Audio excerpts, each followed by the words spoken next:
Please smoke responsibly. All right, session 15 of From Dust. As you know, this is a recap of if you guys have followed us.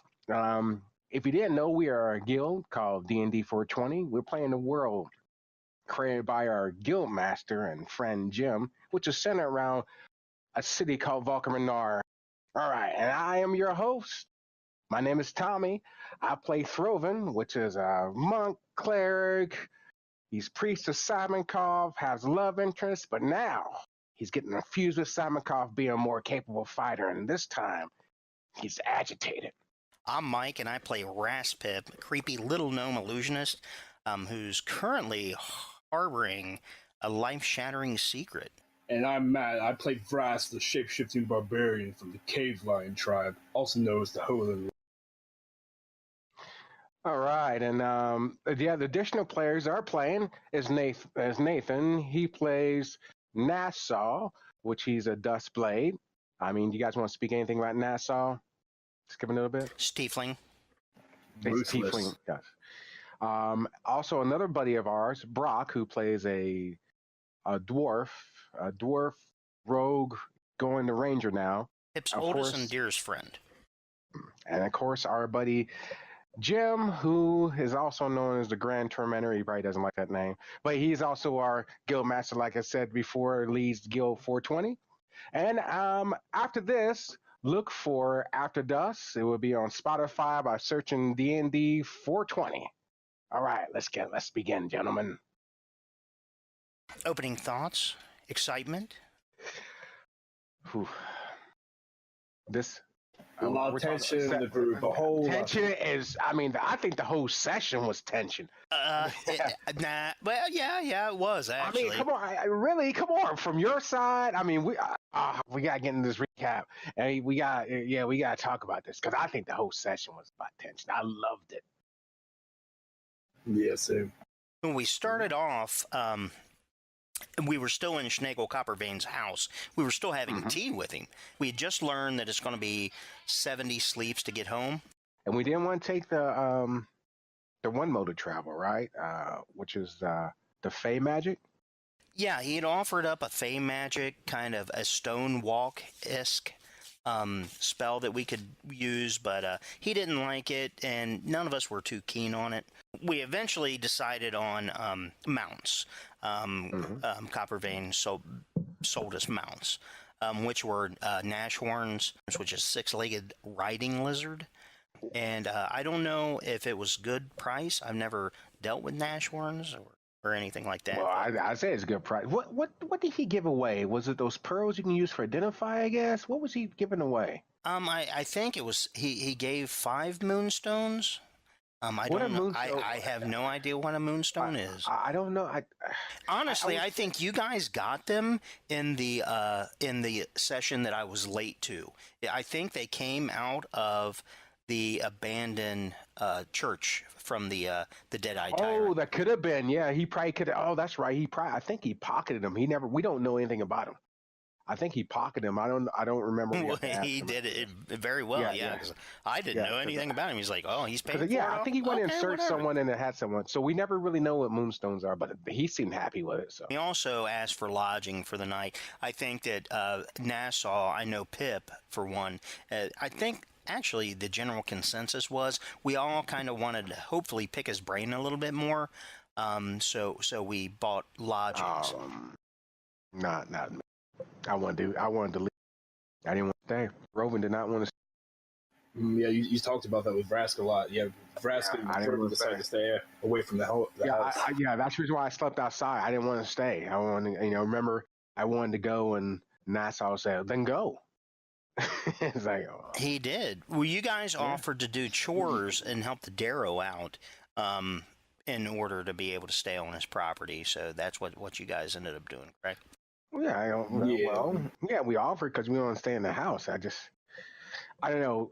Again, someone with high in wisdom comes across someone who is smart, intelligent, but low in wisdom. It sort of irks them. It's like I can't. I don't want to be around this. So that was my rationale, Roven. But go ahead, please. But well, he led us out to a pretty picturesque meadow for being in a cave, and there were Darrow scurrying around with various antics. There was a bounty of food here to be picked. Oh, there's not just food, but other stuff you can make stuff out, stuff you burn with.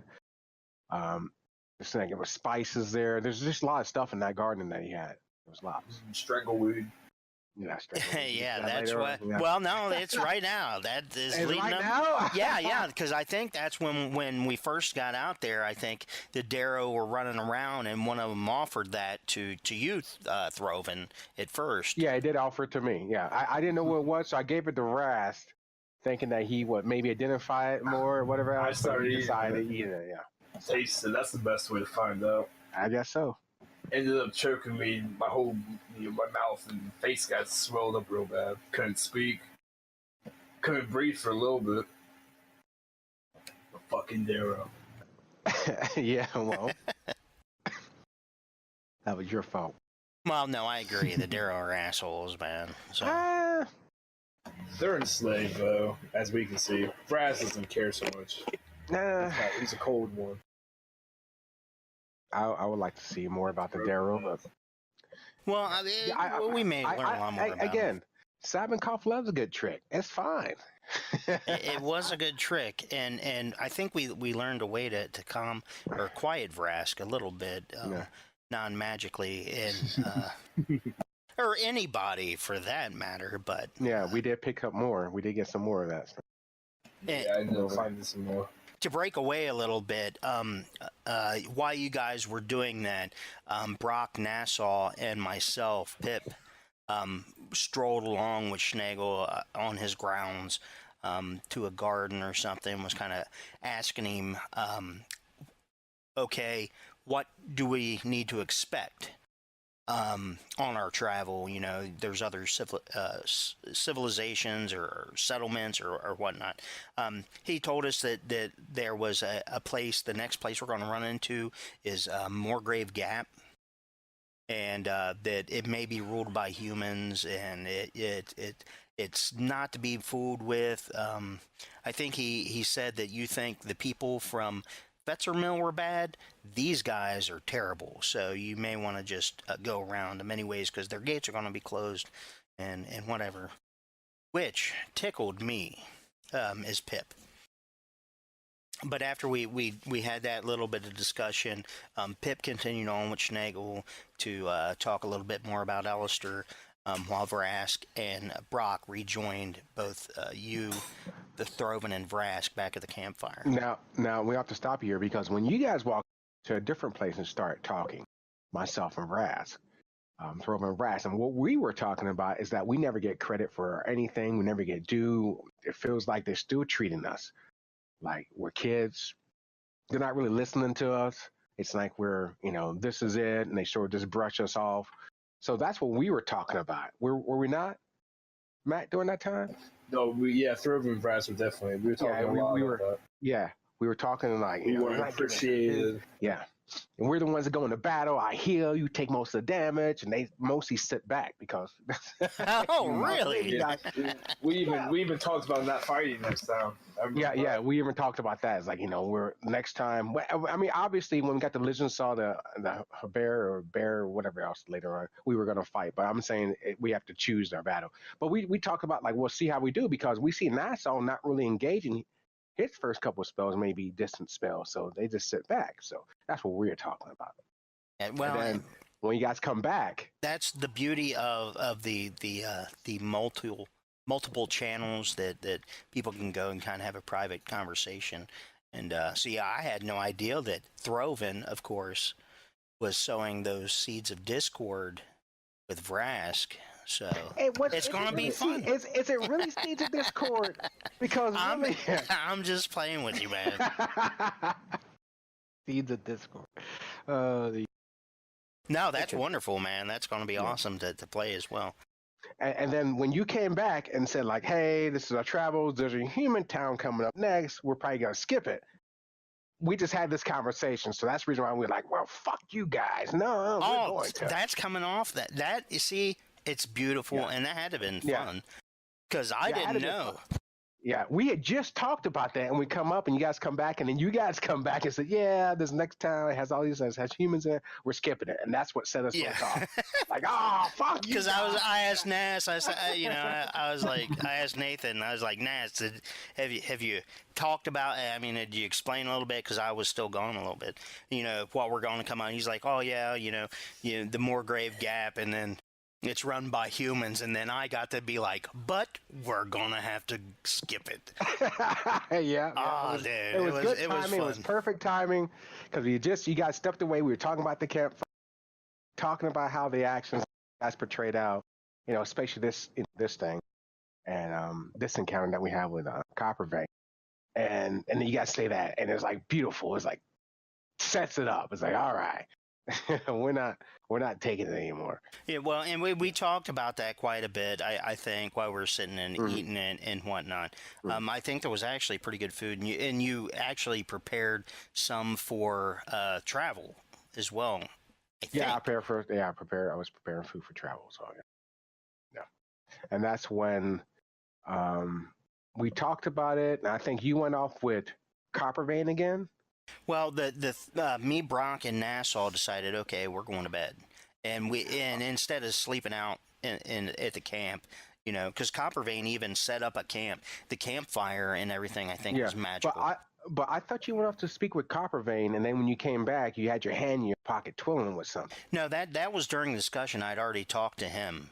Okay. As well, yeah. I had a pretty deep conversation about Alistair and know a little bit more about Alistair. And did some things. I would say, but it'll be fun. Don't worry about it. No, some things. Yeah. While we were out there, I think you gave it was like a cake or something. Yeah, you were trying to perfect a recipe or something, and you gave some food to Darrow. Oh no, this was a different recipe. It wasn't the one I perfected. I said that for us. It was a different one that I gave to him, and he ate it and smashed it in his mouth. And he took some more, and that's when. He ran behind the tree, and another Darrow came and took it, smashed in there. I guess he was stabbed or something. Yeah, slit his throat. Yeah, I did the skill heal on him. He got up and he ran off, and then I think I went to go find him during that time. Yeah, well, you started going back, but I think we all started saying throw it and get back over here. But I know I went off again and I healed him. And he went running off. Yeah, one of them got their throat cut. I'm pretty sure that's what. Yeah, that's the one that got his throat cut. I did a heal check on him, but he ran off before I healed him. Magic. And then I came back to camp. I think I went off again, and I healed him with magic. Well, that may be part of the events that happened overnight. After Nassau, Pip, and Brock went back in the house to sleep, some things happened. And I remember outside now, I mean, we were inside and not hearing any of this, but you were awoken by Darrow screaming or something. Yeah, the one I had healed went and killed the other one that originally gave the cake to. Yeah, so that had happened, yeah. Darrow, and then we came back. Terrible things. Why you even brutal? But we're skipping a part. What part was that? Was that in the morning time? That could have been in the morning. No, that was in the middle of the sleep. Was that when you went up? No, when you went up and you saw Copper Vein, Yeah, that was after. Oh, that was the next day. Yeah, because while we were in the house, I slept through it and Nassau slept through it, but Gatroy, Brock still brought Gatroy out in the house to keep an eye on him, and Gatroy ended up spooking Copper Vein. And Copper Vein cast some magic missiles over some scorch marks, and Gatroy took off back to the plane of shadows. But and ended up staying up, bitching about the dog, and didn't know that the dog was going to be there. But it was just events that happened overnight. Yeah. It was in the morning when we came. We got up. I had a fitful sleep that night. But we got up and I prepared my spells and we came down and met you guys out there. That's when Vrask was like, okay, I want to go to talk to Copper Vein. I would need to speak to Copper Vein about the Holo tribe and the unity that was happening that we've heard from with the gathering of all the tribes, with the shapeshifting tribes. See if he had any more information on it. So I go in there, I start shouting his name, can't find him. Start going through his house a little bit. Go down the hallway till I find his room. And I discover he's just splayed out, full nude, rocking hard on. With socks and a hat on, right? Yeah, just socks and a hat on. And I begin to leave, and he wakes up and starts Rask, and we have a bit of a standoff. Keep on yelling at each other. He starts casting silence on me. Just keeps on casting it. Yeah, and then he threatens me. That's what. Well, he actually got. Yeah, I think he actually got the spell off the last time. I rolled 2 nat 20s though. Yeah, it was the 2 nat 20s, man. Like resisting his command. Mm-hmm. About minutes just yelling at each other. I walked back, pissed off, ready to leave. Yep. Yes, we are. I'll find that information myself out here. No, that's what you gotta do. He didn't like you in the first place. I don't know why you went back, but that's Rask. So I guess we come back. We have a breakfast. I made that I tried to make that cake with the paste in it. I do believe. I think maybe that was a night before. That cinnamon, the hot cinnamon stuff. I think I may have added sugar to it. Did I get it right? No, I didn't get it right yet. No, it still fell apart. It was really spicy too. It just burned my mouth. It was real bad for brass since the strangleweed. Yeah, and you had bad breath, smelled like someone shit in your mouth and shit. It tasted like that too. The strangleweed had effect still. After that sleep. Yeah, but then we packed up. We got on the Nash horns. That's what I call it. Yeah, the Nash horns. Yep, hit the dusty trail. The longer-lived races. I don't know. Is a tiefling considered a longer-lived race? I think in this case it is going to be. Yeah, I think so too. At least the way everything was set up, he came in. Yeah, the way he set it up, he probably tiefling. Yeah. Well, the longer-lived races didn't have too much trouble with their Nash horns. I think the humans didn't fare as well on the ride die rolls and dexterity. Oh yeah, that was bad. It took the humans a little while to get used to handling the Nash horns. It took Throven longer than that. I mean, I think Rask got it before I did. Yeah, he did start to understand. It's all in the hips. Sway your hips. Come on, getting chafed. Starting to feed the animals too, handle them. Oh yeah, when we stopped. Yeah, we rode all day pretty much, We really need. I'm just gonna call it a day, man. We rode all day, and we're all sore and ready to break for camp. All sore. So I didn't even know that there was a mount option available in the Wilderdart. Okay. Well, I mean, it was cool because I this up more than 60, 70 sleeps. It was a good option, but Throven really, after riding that and still haven't, did not pass his ride check. So, I mean, you guys have passed your ride checks. I mean, Ras was the last one, but at least more than half a day he knew how to. Throven was his sore hurt. Everything was hurting, Oh yeah, I think he was the worst one. Maybe come up with some kind of ointment or something. Look into that. That would be cool and refreshing. But that night when we slept, though, everything was pretty humdrum. Again, Pip tossed and turned at the night. Woke up to see Throven standing over me. Yeah. I was concerned about you. But so Throven or Pip's a little bit wondering about Throven, wondering why he's making the hot cakes. I think the next day or that morning, it was a little bit too spicy. Whatever we ate. Yeah, I think it was. I made it once. I made it that morning, but that morning I added sugar to it and got it right, so it was okay. It was sweet and cinnamon, but a little bit hot. It was nice. Yeah, it was good. I got it right that time. Pip wonders why the hot stuff? Why all the fire all the time? What are you up to? But But that's just because of the dreams that he's having. Wondering what Throven's up to. Yeah. So we rode out that day, and I'm going to be honest with you. I don't know how we ended up in the encounter. Were we riding along and just ran across it? Yeah, we were riding along, and then we had to this really narrow type passage, and that's when we saw the lizards squeeze through, and then we went through, and then it came up in this opening. We saw this opening. The Holenbear. The Holenbear. I want to say Bear. It just seemed like that shit. The Holenbear. Yeah, that was just on the Holenbear and some lizard men. And an encounter it was. We rolled initiative, and you and I went first. Yeah, we were first up, but we held action. The reason I held action was to make sure that everyone that needed to be in front got in front and kind of see what they do and see what the bad guys do. I'm going to be honest, I probably should have went ahead and started with crowd control. Then I did not, so that's on me. They rushed us. The Holding Bar came in, and they kind of trapped us in that narrow. Yeah, there was definitely some chaotic moves going on.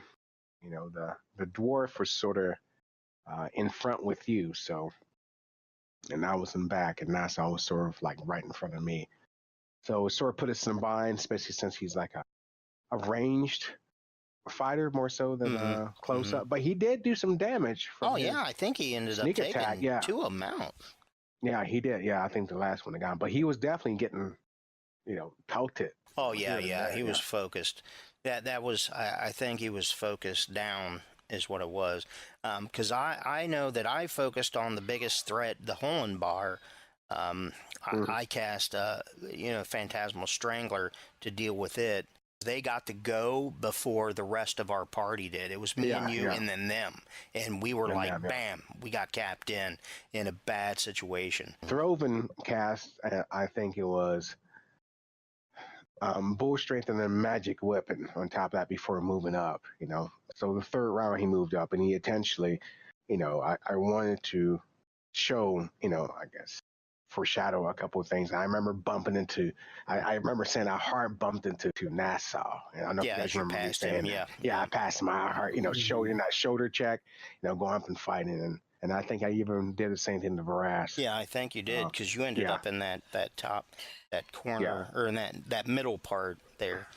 The map that I have up will be the where shit got deep map. Yeah, and I just went up and started hitting shit. So I was hitting a lot more, but you can see I was agitated. Brock ended up in a terrible, terrible situation, especially for a ranged character. I mean, he was having to use the butt of his bolt thrower. Yeah, he became surrounded really quickly on 3 sides. Yeah, he couldn't do too much. Tables had kind of turned.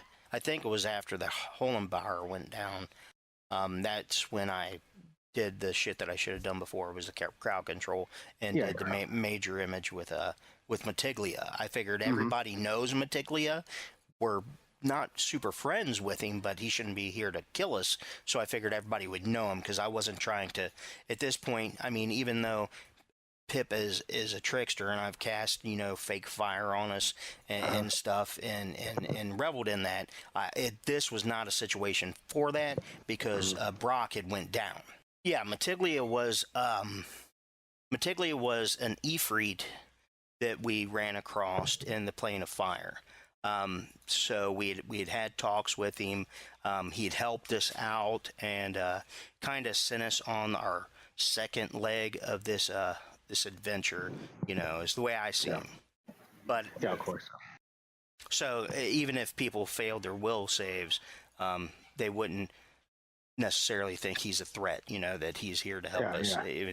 And it chased off some of the lizard men anyway. Yeah, it did, especially because they realized they were over. I mean, we took down 2 of the biggest guys, the lizard men, so they weren't too thrilled. So after all that, and I remember Brock went down. He's there bleeding out, and after the battle, he's bleeding out, and then Throven kicks Nassau. He kicks him. Just kicks him. Yeah. Yeah, that's coming into the what the hell is going on, Pip. I was like, hey man, why aren't you healing? Why aren't you healing? And here Throvin was picking a fight with Nassau. Yeah, looks like Nassau to him sort of.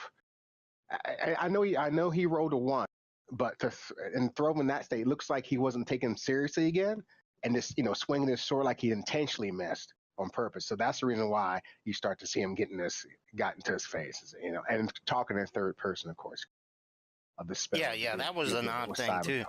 Yeah, talking in third person, like, you never respect Throvin. Brock is one of, Pip's oldest friends. So, him laying bleeding out, while the healer's not healing him, Pip's going to have words this Sunday. I'm looking forward to it. Oh, of course. But I went up there and did a heal check on Brock just to make sure he gets stabilized and stuff. Yeah, and I know after that, Nassau uses one of the flowers to heal him. Got from Simonkoff, and that's when they come back, and then I come back, and then that's when Nassau gives me that look, which I like. Nassau giving me that look, and that's where we ended, right? That ended all high tension. Oh, high tension. All right. Between all of us. All right, and now we come to what we like to discuss, our favorite moments of the game. And I'm going to start. By far, I know we always talk about, I'm going to be selfish or whatever else, but I have to say the interaction of Throvin using bull strength, because before this time he had not used bull strength, become a more capable fighter, going from a 16 strength to a 20, which makes him more powerful than Nassau at that point, and absolutely Vras when he's not in Whole and Low. And just having that interaction, that tension at the end between Nassau and Throvin, the leader versus the runt, the runt coming up, just having that tension. Oh, I love that whole role playing session. The fight was good, but after that, by far. Mike? My favorite part, the part that I enjoyed hearing, because I didn't have anything to do with it, was when Vrask went to talk to Coppervein and wanted to ask us questions about the barbarians, and Coppervein was not having any, but silenced him, and then tried to command him, and Vrask just sat there and Matt rolled that natural 20. And just stood there staring at him, not able to say anything. And then he did it again, and Coppervein's like, I can do this all day, run along, I can do this all day. Again, another natural 20. And that was beautiful to me. Just the images in my mind was wonderful. Yeah. Matt, what was yours? I gotta take your moment too, Throvin. That when you fought Nas like that. Oh man, it was my favorite moment. That's your favorite. It was a whole lot leading to it, throughout the session. Yeah, it was leading up to it. Yeah, definitely was great. All right, so we come to the end of Recap 15. Remember to look for After Dusk on Spotify by searching D&D 420. I'm your host. My name is Tommie. I play Throvin. I'm Mike, and I play Raspip. I'm Matt, and I play Vras. And this is D&D 420 signing off.